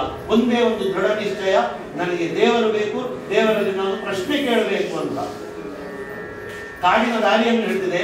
ಕಾಡನ್ನು ಪ್ರವೇಶ ಮಾಡುವಾಗ ಅಲ್ಲಿ ಕಾಡಲ್ಲಿದ್ದಂತಹ ದೊಡ್ಡ ದೊಡ್ಡ ಮರಗಳು ನೋಡಿ, ಈ ಸುಂದರವಾದಂತಹ ಮುಗ್ಧ ಬಾಲಕ ಅಳುವಾಗ ಆ ಮರಗಳಿಗೂ ಮಾತು ಬಂತಂತೆ. ಆ ಮರಗಳು ಒಂದೊಂದೇ ಆ ಬಾಲಕನನ್ನು ನಿಲ್ಲಿಸಿ ಕೇಳ್ತಾವಂತೆ, ಎಲ್ಲಿ ಹೋಗ್ತಾ ಇದ್ದಿ? ನಿಮ್ಗೆ ದೇವರು ಗೊತ್ತುಂಟಾ? ದೇವರನ್ನು ನೋಡಿದ್ದೀರಾ? ಇಲ್ಲ. ಇಷ್ಟು ವಯಸ್ಸಾಗಿದೆ ನಿಮ್ಗೆ, ನೀವು ದೇವರನ್ನು ನೋಡ್ಲಿಲ್ವಾ? ಈ ಕಾಡಲ್ಲಿ ದೇವರಿದ್ದಾನಂತೆ, ನನಗೆ ದೇವರು ಬೇಕು, ನಿಮ್ಮ ಹತ್ರ ಕೆಲಸ ಇಲ್ಲ ಅಂತ ಈ ಮಗು ಪುನಃ ಮುಂದೆ ಹೋಗ್ತಾ ಉಂಟು. ಆ ಅರಣ್ಯದಲ್ಲಿರುವಂತಹ ಎಲ್ಲ ಮರಗಳು ಅಳ್ತಾ ಇದ್ದಾವಂತೆ. ಆ ಕಾಡಿನ ಮಧ್ಯೆ ಹೋಗುವಾಗ ಆ ಕಾಡಿನ ರಾಜನಾದಂತಹ ಮೃಗೇಂದ್ರ ಸಿಂಹ ಎದುರಾಯಿತು. ನೋಡ್ತದೆ, ಒಂದು ಬಾಲಕ ಬರ್ತಾ ಉಂಟು. ಸಿಂಹ ಆಲೋಚನೆ ಮಾಡಿತು, ಯಾರಪ್ಪ ಈ ಬಾಲಕ, ಇಲ್ಲಿ ತಿಂದು ಬಿಡ್ತೇನೆ ಅಂತ ಮುಂದೆ ಬರ್ತದೆ ಸಿಂಹ. ಮುಂದೆ ಬಂದು ನೋಡಿದ್ರೂ ಸಹ ಈ ಬಾಲಕ ಸ್ವಲ್ಪವೂ ವಿಚಲಿತ ಆಗಲಿಲ್ಲ. ಸಿಂಹ ಇದು ನನ್ನನ್ನು ತಿಂತದೆ ಅನ್ನುವಂತಹ ಪರಿಜ್ಞಾನವೇ ಇಲ್ಲ. ಆ ಮಗು ಹತ್ತಿರ ಬರುವಾಗ ಸಿಂಹಕ್ಕೂ ಸಹ ತನ್ನ ಕ್ರೂರತನ ಮರೆತು ಬಿಟ್ಟಿದಂತೆ. ಅಯ್ಯೋ, ನನ್ನನ್ನು ನೋಡಿದ್ರು ಎಲ್ಲರೂ ಹೆದರ್ತಾರೆ, ಈ ಬಾಲಕ ಹೆದರುವುದಿಲ್ಲ ಅಂತ ಆದ್ರೆ ಈ ಬಾಲಕನಲ್ಲಿ ಏನೋ ಒಂದು ವಿಶೇಷ ಇರಬೇಕು. ಸಿಂಹ ಅಲ್ಲೇ ಕುತ್ಕೊಳ್ತದೆ, ಬಾ ಅಂತ ಕರೀತು. ಕರೆದು ಆ ಬಾಲಕನನ್ನು ಮುದ್ದಿಸಿ ಕೇಳ್ತಂತೆ, ಏನಾಗಬೇಕು ನಿಮ್ಗೆ, ಯಾರು ನೀನು? ಅವ ಹೇಳ್ತಾನೆ, ನಾನು ಧ್ರುವ, ನನಗೆ ದೇವರು ಬೇಕು. ದೇವರು ಗೊತ್ತುಂಟ ನನಗೆ, ಇದ್ದಾನ ಇಲ್ಲಿ ದೇವರು ಕೇಳ್ತಾನೆ. ಅಷ್ಟೊತ್ತಿಗೆ ಸಿಂಹ ಹೇಳಿತು, ನಾನು ಈ ಕಾಡಿಗೆ ರಾಜ, ನಾನು ಎಷ್ಟೋ ವರ್ಷದಿಂದ ಇಲ್ಲಿ ರಾಜನಾಗಿದ್ದೇನೆ, ಇಲ್ಲಿ ದೇವರು ಇಲ್ಲ. ನೋಡು, ನಾನೇನು ನಿನ್ನನ್ನು ನೋಡಿದ ನಂತರ ನಾನು ಮೋಹಗೊಂಡಿದ್ದೇನೆ, ನನ್ನ ನಿಜವಾದ ಕ್ರೌರ್ಯವನ್ನು ಮರೆತು ಬಿಟ್ಟಿದ್ದೇನೆ. ನಾನು ಒಂದು ಮಾಂಸಾಹಾರಿ ಅನ್ನುವಂಥದ್ದನ್ನೇ ಮರೆತು ಬಿಟ್ಟಿದ್ದೇನೆ. ನಾನಂತೂ ನಿನ್ನನ್ನು ಖಂಡಿತವಾಗಿ ತಿನ್ನು ಹಾಕುವುದಿಲ್ಲ. ಆದರೆ ಎಲ್ಲರೂ ನನ್ನ ಹಾಗೆ ಇರ್ತಾರೆ ಅಂತ ಹೇಳಲಿಕ್ಕಾಗುವುದಿಲ್ಲ. ನೀನು ಇಲ್ಲಿಂದ ಹಿಂದೆ ಹೋಗಬೇಕು. ಈ ಕಾಡಿನಲ್ಲಿ ಕ್ರೂರ ಪ್ರಾಣಿಗಳಿದ್ದಾರೆ, ಯಾರಾದ್ರೂ ನಿನ್ನನ್ನು ತಿಂದು ಹಾಕಿಯಾರು, ನೀ ಇಂಥ ದಾರಿಯೆಲ್ಲ ಹೋಗಬೇಡ ಅಂತ. ಆ ಮಗು ಸಿಂಹವನ್ನು ದೂಡಿ ಹಾಕಿದಂತೆ. ಇಷ್ಟು ವಯಸ್ಸಾಗಿದೆ, ಇಷ್ಟು ದೇಹ ಬೆಳೆಸ್ಕೊಂಡಿದ್ದಿ, ಈ ಕಾಡಿನಲ್ಲೇ ಇದ್ದು ಈ ಕಾಡಿನಲ್ಲಿರುವ ದೇವರದ್ದು ನಿಮ್ಗೆ ಗೊತ್ತಿಲ್ವಾ? ಹೋಗು, ನಿನ್ನ ಜೀವನ ವ್ಯರ್ಥ ಆಯಿತು, ನನಗೆ ದೇವರು ಬೇಕಂತ ಆ ಸಿಂಹವನ್ನು ದೂಡುವಾಗ ಸಿಂಹಕ್ಕೆ ಅಳು ಬರಲಿಕ್ಕೆ ಶುರುವಾಯಿತಂತೆ. ಅಯ್ಯೋ ದೇವರೇ, ಎಂತಹ ಒಂದು ಈ ಪ್ರಭಾವಿ ತೇಜಸ್ವಿ ಬಾಲಕ ಅಂತ. ಅಂತೂ ಇಂತೂ ಈ ಧ್ರುವನಿಗೆ ಸುಸ್ತಾಗಿದೆ, ಇನ್ನು ನಡಿಲಿಕ್ಕೆ ಕಾಲಲ್ಲಿ ಶಕ್ತಿ ಇಲ್ಲ. ಒಂದು ಮರದ ಕೆಳಗಡೆ ಹೋಗಿ ಈ ಬಾಲಕ ಕುತ್ಕೊಂಡು ಅಳ್ಳಿಕ್ಕೆ ಶುರು ಮಾಡ್ತಾನೆ. ಭಗವಂತ ಎಲ್ಲಿದ್ದಿ ಅಂತ ಅಳ್ಳಿಕ್ಕೆ ಶುರು ಮಾಡ್ತಾನೆ. ಅಳ್ಳಿಕ್ಕೆ ಶುರು ಮಾಡುವಾಗ ಈ ಅಳು ನಾರದ ಮುನಿಗಳಿಗೆ ಕೇಳುತ್ತದೆ. ನಾರದ ಮುನಿಗಳು ಓಡಿ ಬಂದು ಈ ಧ್ರುವನಿಗೆ ಕೇಳಿದ್ರು, ಯಾರು ನೀನು? ಹೇಳ್ತಾನೆ, ನಾನು ಧ್ರುವ. ಯಾಕೆ ಬಂದಿದ್ದಿ ಕಾಡಲ್ಲಿ? ನನಗೆ ದೇವರು ಬೇಕು. ಹಾಗಾದ್ರೆ ಇಲ್ಲಿ ದೇವರು ಇಲ್ಲ, ನೀನು ಮನೆಗೆ ಹೋಗು ಅಂತ ಹೇಳ್ತಾನೆ. ಈ ಮಗು ಧ್ರುವ ಹೇಳ್ತಾನೆ, ಇಷ್ಟು ವಯಸ್ಸಾಗಿದೆ, ಕಾಡಿನಲ್ಲಿ ದೇವರುಂಟು ಅಂತ ನನ್ನ ಅಮ್ಮ ಹೇಳಿದ್ದಾಳೆ. ನನ್ನಮ್ಮ ಯಾವತ್ತೂ ಸುಳ್ಳು ಹೇಳುವುದಿಲ್ಲ. ನಿನಗೆ ದೇವರು ಏನಂತ ಗೊತ್ತಿಲ್ಲ, ನೀನು ಹೋಗುವಂತ ನಾರದರಿಗೆ ಬೈದು ಬಿಟ್ಟಿದ್ದಿ ಮಗು. ಅಷ್ಟೊತ್ತಿಗೆ ನಾರದರಿಗೆ ಆಲೋಚನೆ ಆಯಿತು, ಹಾಗಾದ್ರೆ ಈ ಮಗುವಿನ ಮನಸ್ಸು ಈಗ ದೃಢವಾಗಿದೆ, ದೃಢ ಸಂಕಲ್ಪ ಉಂಟು ಈ ಮಗುವಿನಲ್ಲಿ, ಭಗವಂತ ಬೇಕು ಅಂತ. ಈಗ ಈ ಮಗುವನ್ನು ನಾನು ಉದ್ಧಾರ ಮಾಡಬೇಕು, ನಾನೇ ಗುರುವಾಗಿ ನಿಂತುಕೊಂಡು ಈ ಮಗುವಿಗೆ ಮಂತ್ರೋಪದೇಶ ಮಾಡಬೇಕು ಅಂತ ಆ ಧ್ರುವ ಬಾಲಕನನ್ನು ಬುದ್ಧಿಸಿ ಹೇಳ್ತಾರೆ ನಾರದರು. ಹಾಗಾದ್ರೆ ನೀನು ಈ ರೀತಿಯಲ್ಲಿ ಅತ್ರೆ ನಿನಗೆ ಖಂಡಿತವಾಗಿ ಪರಮಾತ್ಮ ಸಿಗುವುದಿಲ್ಲ. ನಾನು ನಿನಗೆ ಒಂದು ಮಂತ್ರೋಪದೇಶ ಮಾಡ್ತೇನೆ. ಆ ಮಂತ್ರವನ್ನು ನೀನು ಪಠಣ ಮಾಡ್ತೀಯಂತಾದರೆ, ನೀನು ಭಕ್ತಿಯಿಂದ ಜಪ ಮಾಡ್ತೀಯಂತಾದ್ರೆ ಖಂಡಿತ ನಿನಗೆ ಭಗವಂತ ಸಿಗ್ತಾನೆ ಅಂತ ಹೇಳುವಾಗ ಈ ಧ್ರುವ ಒಪ್ಪುತ್ತಾನೆ. ಖಂಡಿತವಾಗಿ ನಾನು ಪಠಣ ಮಾಡ್ತೇನೆ, ನನಗೆ ಉಪದೇಶ ಮಾಡಿ ಅಂತ ಹೇಳುವಾಗ ಈ ನಾರದ ಮುನಿಗಳು ಪವಿತ್ರವಾದಂತಹ ವಿಷ್ಣುವಿನ ದ್ವಾದಶಾಕ್ಷರಿ ಓಂ ನಮೋ ಭಗವತೆ ವಾಸುದೇವಾಯ ಮಂತ್ರವನ್ನು ಆ ಧ್ರುವ ಬಾಲಕನಿಗೆ ಉಪದೇಶ ಮಾಡಿ ನಿನಗೆ ಸಿದ್ಧಿಯಾಗಲಿ ಅಂತ ಆಶೀರ್ವಾದ ಮಾಡಿ ನಾರದರು ಅಲ್ಲಿಂದ ತೆರಳುತ್ತಾರೆ. ಸಂಪೂರ್ಣವಾದ ಏಕಾಗ್ರತೆಯಿಂದ ಅನ್ನ ಆಹಾರ ಬಿಟ್ಟು ಈ ಧ್ರುವ ಬಾಲಕ ಎಷ್ಟೋ ವರ್ಷದಿಂದ ತಪಸ್ಸು ಮಾಡ್ತಾ ಇದ್ದಾರೆ. ಓಂ ನಮೋ ಭಗವತೆ ವಾಸುದೇವಾಯ ಮಂತ್ರವನ್ನು ಜಪ ಮಾಡ್ತಾ ಮಾಡ್ತಾ ಮಾಡ್ತಾ ಎಷ್ಟೋ ದಿವಸಗಳು ಕಳೆದಿದೆ. ಎಲ್ಲ ಜನ್ಮಾಂತರದ ಪಾಪಗಳು ಕಳೆದು ಹೋಗಿದೆ. ಆ ಹೊತ್ತಿನಲ್ಲಿ ಸಾಕ್ಷಾತ್ ಮಹಾವಿಷ್ಣು ದೇವರು ವಾಸುದೇವನ ಬಾಲಕೃಷ್ಣನ ರೂಪದಲ್ಲಿ ಧ್ರುವನ ಎದುರಿಗೆ ಬರ್ತಾರೆ. ಧ್ರುವನ ಎದುರಿಗೆ ಬಂದು, ಧ್ರುವ ಕಣ್ಣು ಬಿಡು, ನಾನು ಬಂದಿದ್ದೇನೆ ಅಂತ ಹೇಳ್ತಾನೆ. ಈ ಧ್ರುವನಿಗೆ ಕಣ್ಣು ಬಿಡುವಷ್ಟು ಶಕ್ತಿ ಇಲ್ಲ. ಈ ವಾಸುದೇವ ಕೃಷ್ಣದೇವರು ಆ ಧ್ರುವನ ತಲೆಯನ್ನು ಸವರಿದಾಗ ವಿಶೇಷವಾದಂತಹ ಒಂದು ಶಕ್ತಿ ಆ ಧ್ರುವ ಬಾಲಕನ ದೇಹದಲ್ಲಿ ಹರಿದು ಧ್ರುವನೆಲ್ಲ ಕಣ್ಣು ಬಿಡ್ತಾನೆ. ಕಣ್ಣು ಬಿಡುವಾಗ ಆ ಬಾಲಕೃಷ್ಣನ ರೂಪವನ್ನು ನೋಡಿ ಧ್ರುವನ ಕಣ್ಣಲ್ಲಿ ಧಾರಾಕಾರವಾಗಿ ನೀರು ಬರಲಿಕ್ಕೆ ಶುರುವಾಗ್ತದೆ.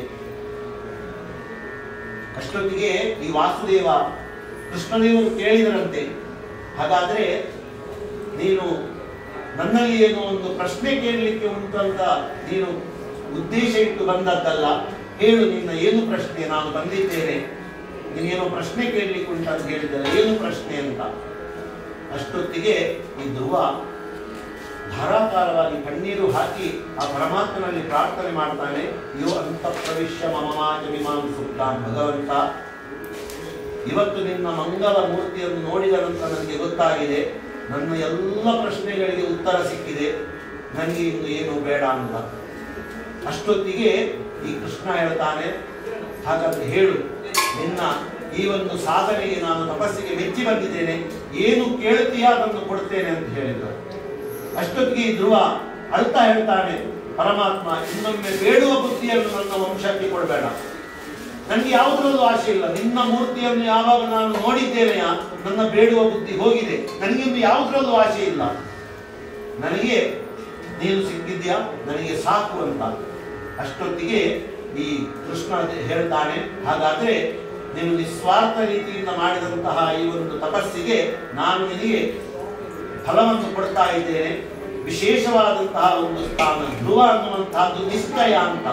ಈ ನಭೋಮಂಡಲದಲ್ಲಿ ನಿನ್ನ ಜೀವನದ ಅಂತ್ಯದಲ್ಲಿ ಈ ನಭೋಮಂಡಲದಲ್ಲಿ ಧ್ರುವ ನಕ್ಷತ್ರ ರೂಪದಲ್ಲಿ ಎಷ್ಟೋ ಲಕ್ಷಾಂತರ ವರ್ಷ ನೀನು ಪ್ರಸಿದ್ಧಿಯಾಗಿ ಇದ್ದು ಈ ಲೋಕಕ್ಕೆ ಬೆಳಕು ಕೊಡುವಂತಹ ಒಂದು ಸ್ಥಾನವನ್ನು ನಿನಗೆ ಕೊಡ್ತಾ ಇದ್ದೇನೆ ಅಂತ ಆ ಧ್ರುವನಿಗೆ ಆಶೀರ್ವಾದ ಮಾಡಿ ಈ ಕೃಷ್ಣ ಪರಮಾತ್ಮ ಅವ ಅಂತರ್ಧಾರಣ ಆಗ್ತಾರೆ. ನೋಡಿ, ವಯಸ್ಸು ಕಾರಣವಲ್ಲ ಹರಿಭಕ್ತಿಗೆ ಅಂತ ಪುರಾಣದಲ್ಲಿ ಹೇಳಿದುಂಟು. ಆ ಬಾಲಕನ ವಯಸ್ಸು ಎಷ್ಟು ನೋಡಿ. ಇವತ್ತು ನಮಗೆ ನಾವು ಕೆಲವರಿಗೆಲ್ಲ ಹೇಳುದುಂಟು, ಹಾಗಾದ್ರೆ ಏನಾದ್ರೂ ನೀವು ದೇವರು ಧರ್ಮ ಅಂತ ಮಾಡುದುಂಟ, ಏನಾದ್ರೂ ಬೆಳಗ್ಗೆ ಜಪ ತಪ ಇಲ್ಲ ಭಟ್ರೆ ಈಗ ಇಲ್ಲ, ನಾವೇನೋ ಈಗೇನೋ ಸಣ್ಣ ಪ್ರಾಯ, ಈ ಕೆಲಸದ ಒತ್ತಡದಲ್ಲಿ ಮಾಡ್ಲಿಕ್ಕೆ ಆಗುದಿಲ್ಲ, ನಿವೃತ್ತಿ ಆದ ನಂತರ ಎಲ್ಲ ಶುರು ಮಾಡ್ಬೇಕಂತ ಇದ್ದೇವೆ ಅಂತ. ಇದು ಸ್ವಲ್ಪ ಆದ್ರೂ ತೊಂದರೆ ಇಲ್ಲ. ಇನ್ನು ನಿವೃತ್ತಿ ಆದವರ ಹತ್ರ ಕೇಳಿದ್ರೆ ಹಾಗೇನಿಲ್ಲ ಭಟ್ರೆ, ನೀವು ಹೇಳ್ತಿರೋದು ಅಂದ್ರೆ ಪುರಾಣದಲ್ಲಿ ಹೇಳಿದ್ದುಂಟಂತೆ, ಕಡೆಗೆ ಡಾಕ್ಟರ್ ಇನ್ನು ಮದ್ದು ಆಗುದಿಲ್ಲ, ಇನ್ನೊಂದು ಸ್ವಲ್ಪವೇ ಹೊತ್ತಲ್ಲಿ ಜೀವ ಹೋಗ್ತದೆ ಅಂತ ಹೇಳಿದ ನಂತರ ಜಪ ಶುರು ಮಾಡಬೇಕು ಅಂತ ಆಲೋಚನೆ ಮಾಡಿದ್ದೇನೆ. ಯಾಕಂದ್ರೆ ಅಂತ್ಯಕಾಲೇ ಅಲ್ವಾ, ಸಂತತಂ ಚಿಂತೆಯೇನಂತಂ ಅಂತ್ಯಕಾಲೇ ವಿಶೇಷತಃ. ಅಂತ್ಯಕಾಲದಲ್ಲಿ ಸ್ವಲ್ಪ ಸ್ಮರಣೆ ಮಾಡಿದ್ರೆ ಸಾಕು, ಹಾಗಾಗಿ 60ರಲ್ಲಿ ಶುರು ಮಾಡಬೇಕಂತ ಇಲ್ಲ ಅಂತ.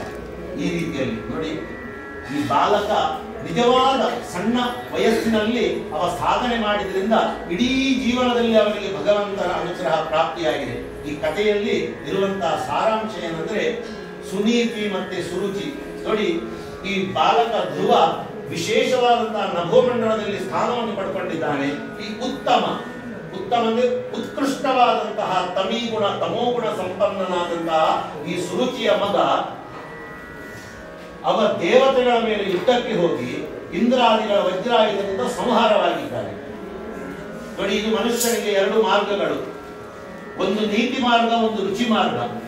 ಯಾರು ನೀತಿ ಮಾರ್ಗದಲ್ಲಿ ಹೋಗ್ತಾರ ಧ್ರುವ ನಿಶ್ಚಯವಾಗಿ ಅವನಿಗೆ ಒಳ್ಳೆಯದಾಗ್ತದೆ. ಯಾರು ರುಚಿ ಮಾರ್ಗದಲ್ಲಿ ಹೋಗ್ತಾರ ಅವನಿಗೆ ಉತ್ಕೃಷ್ಟವಾದಂತಹ ತಮೋಗುಣಿಯಾಗಿ ಅವ ನಾಶ ಆಗ್ತಾನೆ ಅನ್ನುವಂಥದ್ದು. ಇವತ್ತು ನೋಡಿ, ಯಾರಿಗೂ ನೀತಿ ಬೇಡ ಆಗಿದೆ, ರುಚಿ ಬೇಕಾಗಿದೆ ಅಲ್ವಾ. ನೋಡಿ, ರುಚಿಯಲ್ಲಿ ನಾವು ಎಷ್ಟೊಂದು ಬುದ್ಧಿವಂತರು ನೋಡಿ. ಈ ಬಾಳೆಹಣ್ಣು ತಿನ್ನುವವನ ರಸಜ್ಞಾನ ಒಂದು ಬೇರೆ, ಸಿಪ್ಪೆ ತೆಗೆಯುವುದು, ಬಿಸಾಡುವುದು, ಒಳಗಿನ ಹಣ್ಣನ್ನು ತಿನ್ನುವುದು ಅಲ್ವಾ, ಎಂತ ಬುದ್ಧಿವಂತಿಕೆ ನೋಡಿ. ಅದೇ ಖರ್ಜೂರ ತಿನ್ನುವಂತಹ ಒಂದು ಬುದ್ಧಿವಂತಿಕೆಯೇ ಬೇರೆ, ಹೊರಗಿನ ಸಿಪ್ಪೆ ತಿನ್ನುವುದು, ಅದರ ಬೀಜವನ್ನು ಬಿಸಾಡುವುದು. ನೋಡಿ, ಎಷ್ಟು ಕಲ್ತುಕೊಂಡಿದ್ದೇವೆ ನೋಡಿ. ಮಾವಿನ ಹಣ್ಣು ತಿನ್ನುವವ ಇನ್ನೂ ಅತಿ ಬುದ್ಧಿವಂತ, ಹೊರಗಿನ ಸಿಪ್ಪೆಯನ್ನು ಬಿಸಾಡಿದ, ಒಳಗಿನ ಕೊರಟನ್ನು ಬಿಸಾಡಿದ, ಮದ್ಯದ ಫಲವತ್ತದ. ಹಾಗಾದ್ರೆ ರುಚಿಯಲ್ಲಿ ನಾವು ಎಷ್ಟು ಪರಿಣತರು ನೋಡಿ. ಹಾಗಾದ್ರೆ ನೀತಿ ಏನು ಹೇಳುತ್ತದೆ ನೋಡಿ, ಮನುಷ್ಯನಿಗೆ ಇರುವಂತಹ ನೀತಿ. ಭಗವಂತ ಎಲ್ಲಿದ್ದಾನೆ ಅಂತ ಯಾವ ಮಂಡಲದಲ್ಲೂ ಇಲ್ಲ, ಯಾವ ಮೂರ್ತಿಯಲ್ಲೂ ಇಲ್ಲ, ಯಾವ ದೇವಸ್ಥಾನದಲ್ಲೂ ಇಲ್ಲ, ಕಲಶದಲ್ಲೂ ಇಲ್ಲ, ದೀಪದಲ್ಲೂ ಅವ ಎಲ್ಲಿಯೂ ಇಲ್ಲ. ಕಲಿಯುಗದಲ್ಲಿ ಭಗವಂತ ಇರುವುದು ಎಲ್ಲಿ? ಒಂದು ಸಾಲಿಗ್ರಾಮ ಶಿಲೆಯಲ್ಲಿ. ಅದು ಬೇಕಾ ನಮಗೆ? ಅದು ಮಠಕ್ಕೆ ಕೊಡ್ತೇವೆ, ಅದು ನಮಗೆ ಬೆಳಗ್ಗೆ ಪೂಜೆ ಮಾಡಲಿಕ್ಕೆ ಕಷ್ಟ ಆಗ್ತದೆ. ಯಾರ ಮನೆಯಲ್ಲಿ ಸಾಲಿಗ್ರಾಮ ಉಂಟು? ಇಲ್ಲ, ಅದು ಮಠಕ್ಕೆ ಹೋಗಿದೆ. ಇನ್ನೊಂದು ಭಗವಂತನ ಸಾಕ್ಷಾತ್ ಸಂವಿಧಾನ ಇರುವಂತಹದ್ದು ಗೋವಿನಲ್ಲಿ, ಅದು ಉಂಟಾ? ಅದು ಇಲ್ಲ ನಮ್ಮಲ್ಲಿ. ಇವತ್ತು ಗೋವಿನ ಸಂರಕ್ಷಣೆ, ಗೋವಿನ ಸಾಕಣೆ ಅಥವಾ ಗೋವಿನ ಪಾಲನೆ ಪೋಷಣೆ ಮಾಡಲಿಕ್ಕೆ ನಮಗೆ ಸಮಯ ಇಲ್ಲ. ಗೋವುಗಳೆಲ್ಲ ಗೋವಿನ ಆಶ್ರಮಕ್ಕೆ ಹೋಗಿದೆ ಅಥವಾ ಇನ್ನೆಲ್ಲಿಯೂ ಹೋಗಿದೆ. ಇನ್ನೊಂದು ಭಗವಂತನ ಸಾನ್ನಿಧ್ಯ ಇರುವುದು ನಮಗೆ ಜನ್ಮ ಕೊಟ್ಟಂತಹ ತಂದೆ ತಾಯಿಗಳಲ್ಲಿ. ಈ 3 ಸ್ಥಾನ ಬಿಟ್ಟು ಭಗವಂತ ಎಲ್ಲಿಯೂ ಇಲ್ಲ. ಇವತ್ತು ಅವರನ್ನು ನಾವು ಆಶ್ರಮದಲ್ಲಿ ಆಗ್ತಿಲ್ಲ, ಒಳ್ಳೆಯವರು ತುಂಬಾ ಚಂದ ಮಾಡಿ ನೋಡ್ಕೊಳ್ತಿದ್ದಾರೆ. ಆದ್ರೆ ಹೆಚ್ಚಿನವರು ಏನಾಗಿದೆ ಅಂದ್ರೆ, ಮಕ್ಕಳಿಗೆಲ್ಲ ವಿದ್ಯೆ ಕಲಿಸಿದ ನಂತರ ಅವರು ಎಲ್ಲೋ ಯಾವುದೋ ಒಂದು ಪಟ್ಟಣದಲ್ಲಿ ಹೋಗಿ ಒಳ್ಳೆಯ ಜೀವನ, ಇಲ್ಲಿ ತಂದೆ ತಾಯಿಗೆ ಹತ್ತಿರ ಅವರ ಶುಶ್ರೂಷೆಗೆ ಯಾರೂ ಇಲ್ಲದಂತಹ ಒಂದು ದಾರುಣ ಪರಿಸ್ಥಿತಿ ಇವತ್ತು ಕಲಿಯುಗದ ಈ ಕಲಿ ಪ್ರಭಾವ ಇವತ್ತು ನೋಡ್ತಾ ಇದ್ದೇವೆ. ಭಗವಂತನ ಸಾನ್ನಿಧ್ಯ ಇರುವಂತಹ 3 ನಮ್ಮ ಹತ್ರ ಇಲ್ಲ. ಯಾವುದೋ ಶಿಲೆಗೆ ಹೋಗಿ ಯಾವುದೋ ಪೂಜೆ ಮಾಡ್ತಿದ್ದೇವೆ, ಅದಕ್ಕೆ ಹಾಲಾಗ್ತಾ ಇದ್ದೇವೆ. ನಮ್ಮ ತಂದೆ ತಾಯಿಗೆ ಹಾಲು ಕುಡಿಸಲಿಕ್ಕೆ ನಮಗೆ ಇವತ್ತು ಸಮಯಾವಕಾಶ ಇಲ್ಲ. ಯಾವುದೋ ಕಲ್ಲಿಗೆ ಹೋಗಿ ಹಾಲಾಗ್ತಾ ಇದ್ದೇವೆ, ಯಾವುದೋ ಯಾರಿಗೂ ಹೋಗಿ ಹೂ ಹಾಕ್ತಾ ಇದ್ದೇವೆ. ಹಾಗಾದ್ರೆ ಈ ನಾವು ಧ್ರುವನ ಚರಿತ್ರೆಯಿಂದ ಕಲಿತುಕೊಳ್ಳಬೇಕಾದದ್ದು ನೀತಿ ಮಾರ್ಗ. ನಾವು ನೀತಿಯಲ್ಲಿ ಜೀವನ ಮಾಡಬೇಕೇ ಹೊರತು ರುಚಿಯ ಮಾರ್ಗದಲ್ಲಿ ಹೋದರೆ ಖಂಡಿತವಾಗಿ ನಮ್ಮ ಜೀವನ ನಾವು ನಷ್ಟ ಮಾಡಿಕೊಳ್ಳುತ್ತೇವೆ ಅನ್ನುವಂತಹ ನೀತಿ ಈ ಧ್ರುವನ ಚರಿತ್ರೆಯಲ್ಲಿ ನಮಗೆ ಕೇಳಲಿಕ್ಕೆ ಸಿಕ್ಕಿದೆ. ಈ ಒಂದು ವಿಶೇಷವಾಗಿ ಯಜಮಾನರ ಮನೆಯಲ್ಲಿ ನಡೆದಂತಹ ಶ್ರೀಚಕ್ರ ಪೂಜಾ ಕಾಲದಲ್ಲಿ ನಮಗೆಲ್ಲರಿಗೆ ಪುರಾಣವನ್ನು ಶ್ರವಣ ಮಾಡಲಿಕ್ಕೆ ಅವಕಾಶ ಮಾಡಿಕೊಟ್ಟಿದ್ದಾರೆ. ಈ ಒಂದು ಪೂಜೆಯ ಫಲ ಎಲ್ಲರಿಗೆ, ನೋಡಿದವರಿಗೆ, ಮಾಡಿಸಿದವರಿಗೆ ಎಲ್ಲರಿಗೆ ಆ ಭಗವತಿ ಅನುಗ್ರಹ ಮಾಡಿ ನಮಗೆಲ್ಲರಿಗೂ ಒಳ್ಳೆಯ ನೀತಿ ಮಾರ್ಗದಿಂದ ಜೀವನ ಮಾಡುವಂತಹ ಯೋಗ ಭಾಗ್ಯ ಅವಕಾಶ ನಮಗೆಲ್ಲರಿಗೆ ಕೊಡಲಿ ಅಂತ ಪ್ರಾರ್ಥನೆ ಮಾಡಿ ಈ ಪುರಾಣ ಸೇವೆಯನ್ನು ಭಗವತಿಯ ಚರಣದಲ್ಲಿ ಸಮರ್ಪಣೆ ಮಾಡ್ತೇನೆ. ಜಗದಂಬಾರ್ಪಣಮಸ್ತು. हरि ओम स्वस्ति देवदेवोत्तमे देवता सार्वभौम अखिलांड कोटि ब्रह्मांड नायिके वेदांत वेद्ये पुराण पुरुषोत्तमे श्रीमद् ललिता महात्रिपुर सुंदरी पुरा भट्टारिका राजराजेश्वरी संगीत प्रिये संगीत सेवा अवधारय। ओम